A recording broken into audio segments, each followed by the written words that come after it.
if an inline message works, how could a pop-up, designed by our design team not do even better? So 2-second delay, the pop-up comes on top of the site, it's nicely designed, it's highly personalized, how could it fail? So there you go, that's the test versus the control that you saw before. Same control, and we intended to let this run for 2 weeks.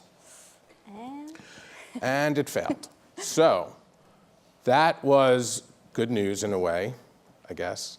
We found out that the pop-up message, the reason we think that it didn't do so well is because of the implementation. I'll explain in a minute. But having this failure for us, or, failure is a 1.3% decrease. It's almost noise. It just didn't lift.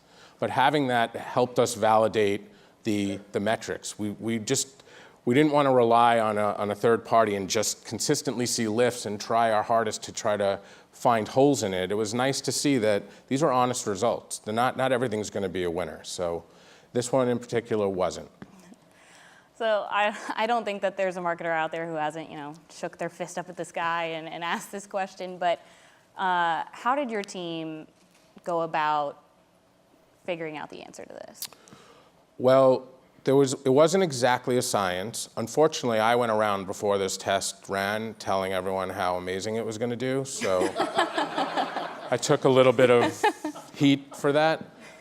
People still remind me about it. But the reason we think it failed is honestly, we have, as I mentioned, a busy site. And putting that pop-up to people that aren't already engaged felt like more noise coming at them. And it wasn't as subtle. And we just don't think that those people had an appetite for that. We're going to test scientifically that versus a million other things. So we'll get to the science of that, and we've done that in other ABC tests. But in that regard, we're pretty confident that it was just more noise on the site. So what would a marketer do? We go back to the beginning and rerun the top banner test. We have to make sure this is legitimate and that we can count on these results. So that was the primary research goal here.